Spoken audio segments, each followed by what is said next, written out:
Hey there, everyone. Today, we're going to look at optimized portfolios, and we're going to optimize these portfolios across multiple asset classes. So we're going to look at equities, fixed income, and good old CDs, certificates of deposit, which are pretty safe and pretty secure. They don't pay you a whole lot of interest.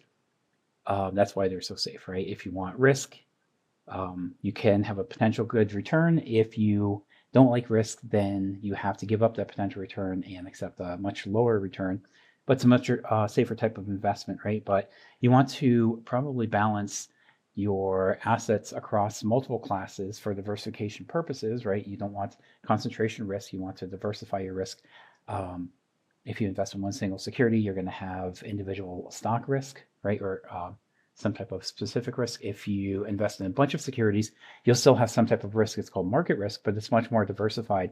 So if one or two stocks go down, potentially others will go up and offset your losses in those areas, right? So that's kind of the concept that we're looking at here, and not just with equities or just fixed income or just CDs, which are actually kind of boring, but they do serve a purpose too, right? In terms of safety. So portfolio optimization is basically a way to create a balanced investment portfolio of assets to achieve a good trade-off between risk and return and help an investor to achieve his or her investor goals. Okay, and there's a certain time horizon and a specific risk tolerance that you're willing to accept too. Okay, so with this technique, we're going to try to achieve the following objectives: risk diversification and return maximization, maximizing risk-adjusted returns.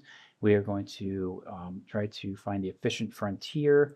This one is going to look different than some others that you've seen, and it's totally fine. We still achieve the efficient frontier. It doesn't have that kind of nice curvature or whatever shape, but it still works perfectly fine, and you'll see that a little bit later. We're going to look at interest rates and economic conditions, just a little bit, not so much in this video, but that is an important consideration.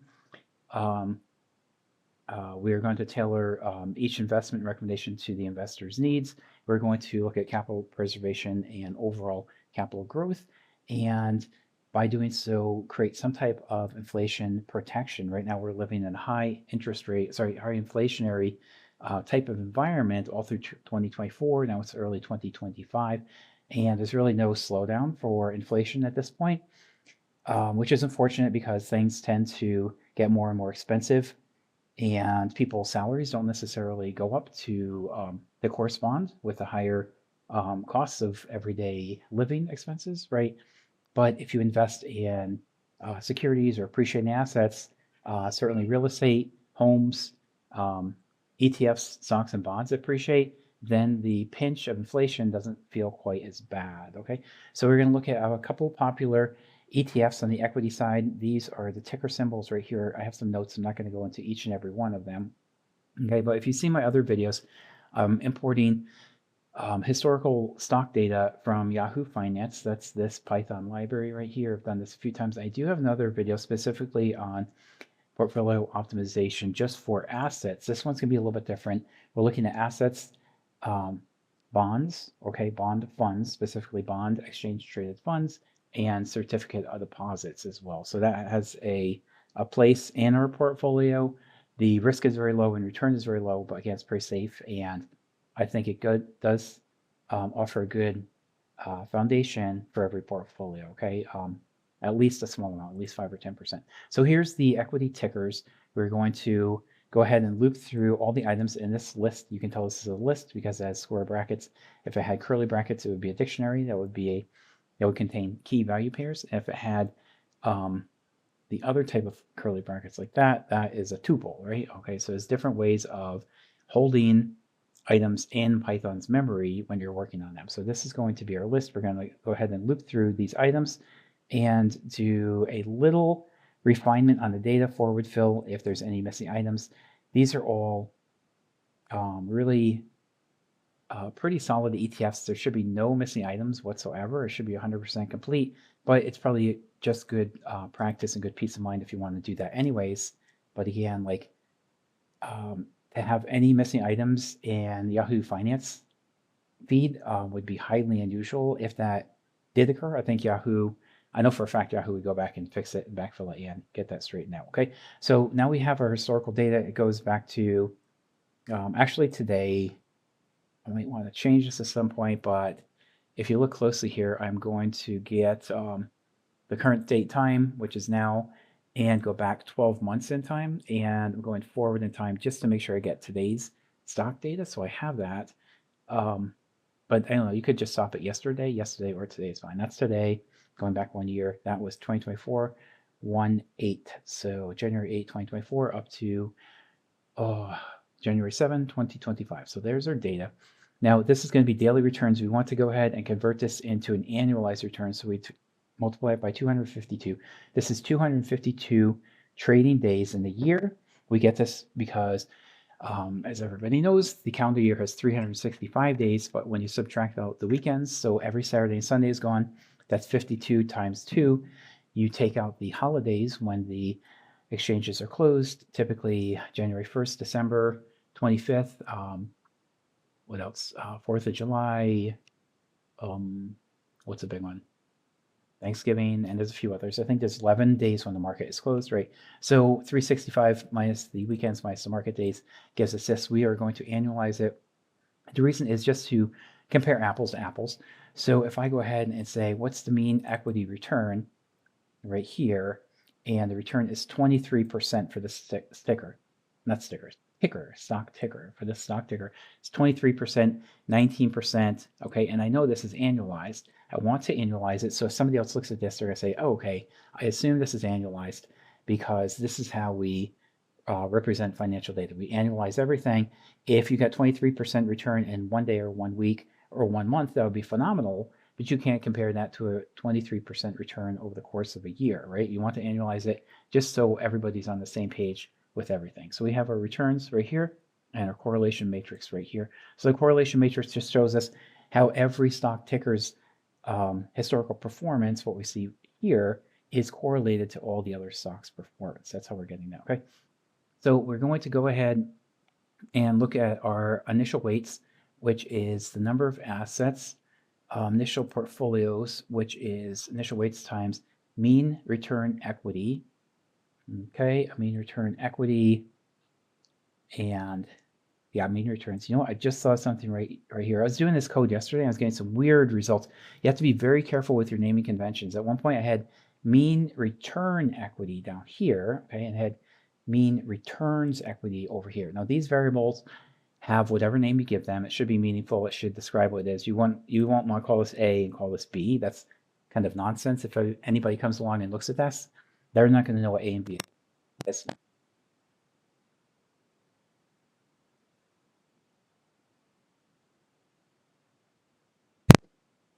I had some very weird results.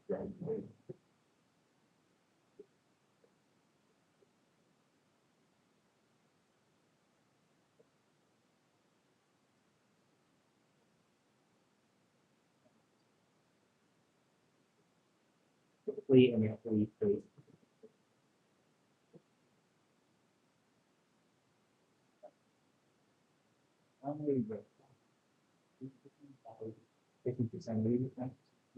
really good at this stuff, 25%. You're not going to get 100%. So when I saw that I knew something was wrong, it took me a while to figure it out. I finally isolated the issue and got it. And by the way, if you have a logic error like this, if you misname the variables, that is much harder to figure out. If you have a compile error, when you run the code and you get an error, you can say, okay, there's a mistake, there's a bug, let me try to fix it, right? If you have a logic error, those are much harder to find because the code runs and it spits out some kind of result, but the result is probably going to be wrong if the logic is wrong, right? And it's going to take you a while to debug that. So just be careful of that. So this is how we calculate our returns, and we have a non-optimized solution here. I'm just saying if I take all of my assets and spread that evenly across, I think these are 19 tickers here. So if I have $100,000 and spread it across these assets, let me see what this is. Equals 100,000 divided by 19. Okay, I'm having $5,263 invested in each of these ETFs over here, right? But is that the optimal way to do that? No, it is not. Because if I run this and look at the returns, The initial portfolio return is 20%. Volatility is 12.12, yeah, and the initial portfolio Sharpe is 1.47. So how do we get this? If we take this number, we take this, the Sharpe ratio is basically the risk minus the risk-free equals, so I could do this, equals that minus 0.025. I think that was my risk-free divided by 0.1237, 0.1237, 1.476. Okay, so that's how we got the Sharpe ratio, okay? So the Sharpe ratio shows us the overall performance 1.0 is decent. That's just average. That's kind of the market. The initial portfolio, if this is higher and the risk-free rate is pretty steady, it's going to be steady right now, might be 1.5%, 2%. I think I used 2.5. That's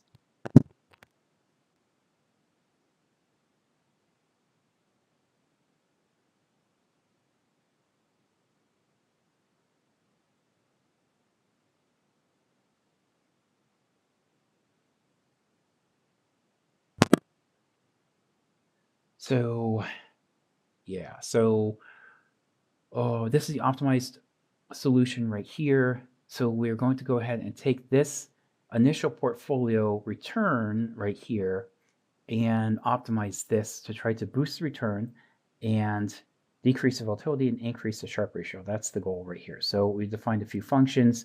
We're looking at the mean returns and the covariance matrix equity, right? And then we have an initial guess to get us going here. And we have upper and lower bounds right here. So the lower bounds would be 0.0 and 0.20. So I'm saying put 0% into one specific stock if the stock is not performing well, and a maximum of 0.20 in another stock if the stock is performing exceptionally well. But I don't want to put too much into one stock. I'm going to cap it at 0.20, and this is going to be the floor, 0.0. Okay, so we're going to use SciPy Optimize. This is SCO, SciPy Optimize, and we're going to use this SciPy methodology. I think there's like 5 or 6 in that library that you can pick. This one I think is appropriate for portfolio management. It's nonlinear. Some of these optimizers are linear programming functions, and this one is not linear, so I think that one is appropriate. So I'm going to go ahead and run this and see what the result is. Control Enter to run the cell. Oops, hit the wrong button. I think I took a picture or something like that. Print screen, Control Enter. Let me try it again. Okay, so now we have our optimal allocation. We can see some of these stocks are being allocated 0% investment. This one gets 0.86. This one gets 0.2. SCHB. This one gets almost 0.2. This is 0.2, 0.2, 0.2. Okay, so some of these get up to 20%. That's what this is for, 0.20. And the minimum is going to be 0.0 if it doesn't perform very well. Okay, so let's go ahead and rerun our calculations and see what the output is. So now we're getting 0.2844 before we had 0.20. Okay, so that's working. So we boosted our returns there. 0.12 for the non-optimized volatility, 0.1288. So that didn't change too much. But because we had a higher portfolio return, the Sharpe goes up 2.0 for the Sharpe, 0.1288. This was 0.1237. Okay, so we took on a little more risk, 0.1237 to 0.1288. But the return went up quite a bit, almost 50%, and thus the portfolio Sharpe ratio went up according to the portfolio return, right? Because they're directly linked. So let's take a look now at bond index funds. Okay, so these are ETFs for bonds, exchange traded funds for bonds. Okay, so again, we have the bonds listed over here and some description. These are just my notes here. I'm not going to go through all of this stuff. Similar to before, we're going to loop through a list of bond ETF tickers, okay? Import the historical data, again, going back, I think it's exactly the same, 12 months in time, okay? Relative to now, we have the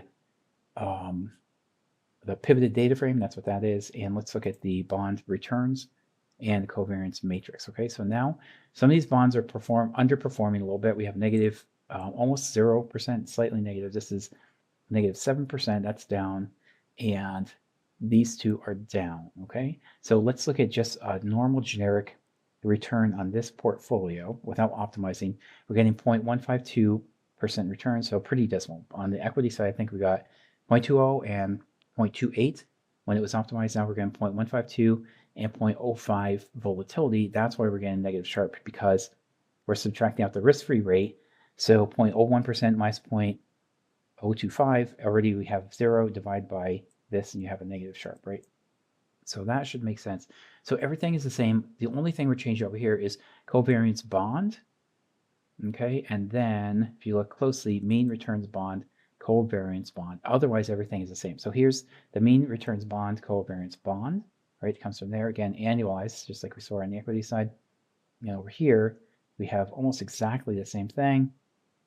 Okay, so mean returns equity, right? Covariance matrix equity.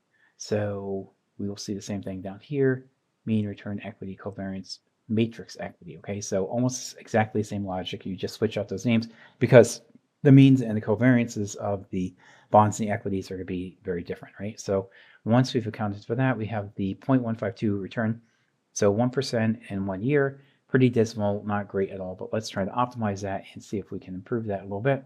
So 0.152, 0.0522. Now we jump to the results, 0.04. Okay, so we went up almost 400%. It's still only 4%, but look at that volatility. It's still pretty low, 0.02. That's almost no movement or no risk, and you still have a positive almost 5% return. So the volatility on the equity side was what now? Let me go back and see. Go back here, 0.12. So here we have portfolio optimized volatility, 0.1288. And down here on the bond side, we have 0.02. So that's like 6 times less volatility for less return. So there's always a risk return trade-off, right? But Sharpe ratio is still over 1.0 before it was negative. So we boosted that like 10 times just by optimizing the whole process, okay? So now in the next and last step, I think this is the last step here, I'm going to add a few more constraints. CD allocation, I'm going to say between 5 and 10%. So I want any less than 5%. I want any more than 10%. Equity, I want between 20 and 80.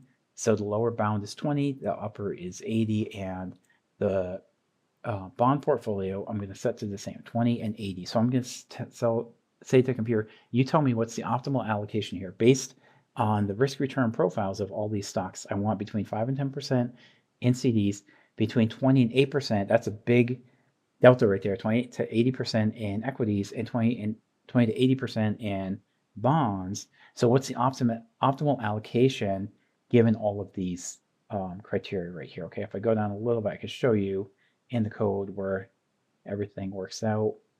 Okay, so we have equity greater than 20%, bonds greater than 20%, equity less than 90%. You know, I think I just changed that. In my notes, I had 80, over here 90. I think the first time I ran it, it couldn't converge and it didn't actually work. So if the bounds are too constrictive, you might get an infeasible range or infeasible region or something like that message. So you're going to have to relax the constraints a little bit and make those a little bit wider because maybe it can't solve the problem in an optimized fashion if the constraints are too restrictive, okay? And yeah, that's what happened. So I can just change it in my notes right now. 20 to 90, I think that's what I tested at the beginning, and then it didn't converge, so I reset that. So let me refresh this, and I'm not going to go through every line of code. I'm going to leave that to you guys to deal with. This works perfectly fine. Take some time, try to figure it out on your own. If not, you can send me a message in the chat window when I post the video later today, and you know, I can try to help you if you have questions. It should be pretty straightforward. You don't have to change a lot here, guys. The only inputs that you really have to change are the bond ETFs that you choose, which comes from right here. Okay, and then how far back in time you're going. So 12 months, and for the equity, it's going to be like almost exactly the same thing, like literally exactly the same thing. Over here, equity, put in the tickers you want, change the delta back in time to whatever you want, and that's it. Anything else is not going to have to change. So if you don't understand the code, just spend some time with it, get acquainted, get familiar with this stuff. Hang on a second. Okay, I'm in a room where we have a motion sensor, and if it doesn't detect any movement,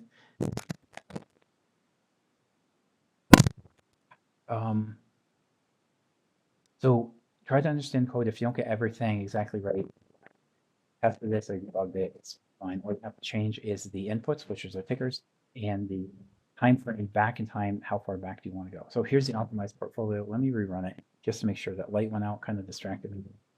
Okay, and now we have the initial guess. We set that over here with, I think that was at the beginning. You have to kind of give it some guidance to get going. Otherwise, it could go way off in a tangent and not converge when it should converge pretty easily. Oh, here it is. Here's the initial guess. Yeah.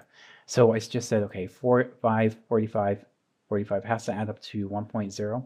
So the initial guess, 1.0 CDs, we actually get 10%. I started with 5, that was initial guess. But because the returns on the bond and the equity weren't phenomenal, and it was a little bit of risk involved with the overall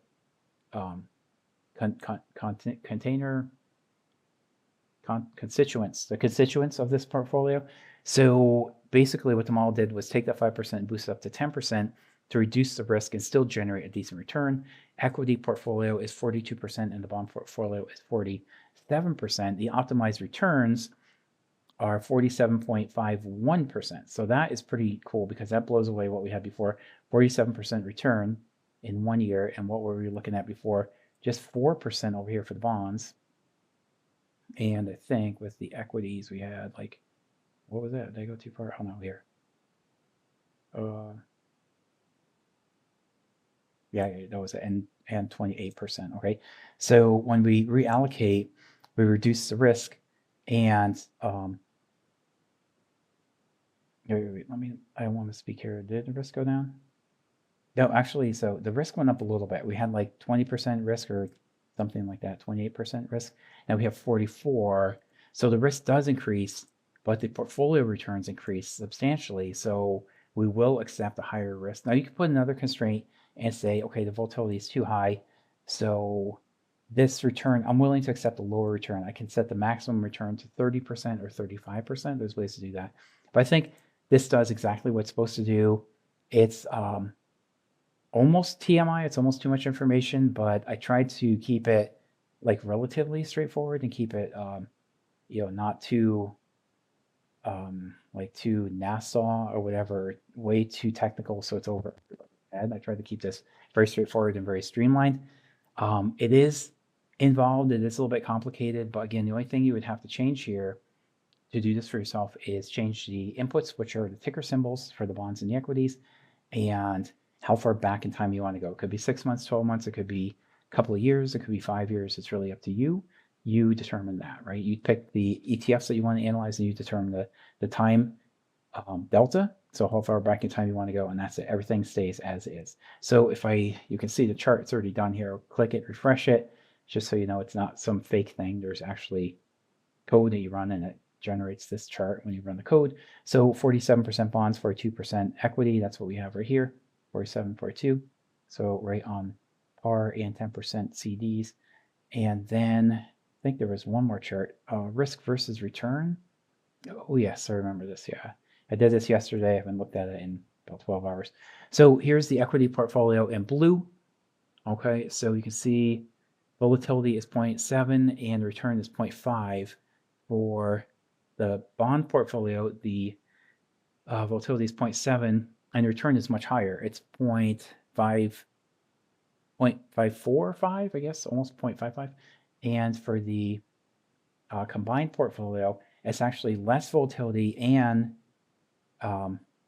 less return too. Okay, so the volatility and the return, the risk and return go hand in hand. You really can't get a whole lot more return without taking on more risk, and vice versa, right? If you have a higher appetite for risk, you can generate higher returns, but you can lose more money too. It goes both ways. But you can see when you combine the bonds and the equities together, what effect it has. It diminishes the risk substantially, and you do take a little bit less return. But look, it's only like 2% less return. You had equities with a 70% risk, 50% return. Now you have 45% risk and you only give up 2% return. That's what the red dot represents, right? So you give up 2% return, but you almost cut your risk profile or your risk exposure in half. So this is really a pretty good deal. Like on Wall Street, there's no free lunch. but this is probably the closest you're going to get, right? So we eliminate a lot of the unnecessary risk and look at just the best combination of risk and return allocated between different equities in the ETF world and different bond ETFs too, okay? And we can see here the Sharpe ratio is about 6.8, almost 7.7 on the equity side, almost 0.8 on the bond side, and the combined portfolio is a little bit higher, but you get more return too. Okay, so that's pretty much it. Here's the last couple of notes here. Yeah, okay. So if you have a goal of earning 8% per year, but you don't want to accept more than 10% volatility in your portfolio, this will do exactly that, right? So that's one benefit, balancing risks and returns. And you can set constraints on this, right? I want to earn a little bit more. I'm willing to accept more risk, or my cap is 10%. I can't go above 10% risk exposure, and I'm willing to accept a little bit less return. Okay, so it goes both ways.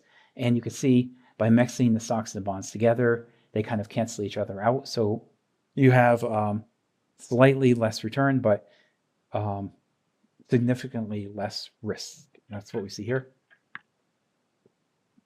And to wrap it up here, portfolio optimization of stocks and bonds allows investors to balance growth and stability, manage risk, and optimize the returns for any given level of risk. This approach is widely used in constructing diversified portfolios for long-term wealth accumulation while managing volatility. Okay, so that's it.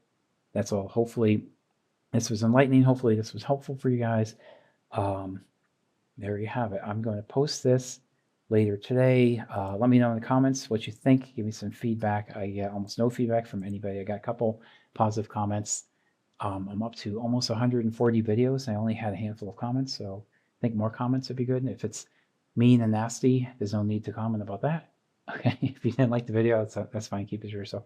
But if you like it, go ahead and click the subscribe button, and I'm going to put out some more videos. Not exactly of this caliber, because this is my second portfolio optimization video, but other similar, somewhat related things. And if you have ideas for other videos that you want to see, put that in the comments, and I'll look into that. I'll try to do some research and see if I can accommodate those requests. Okay. Thanks for your time today, everybody. Have a good day. Goodbye.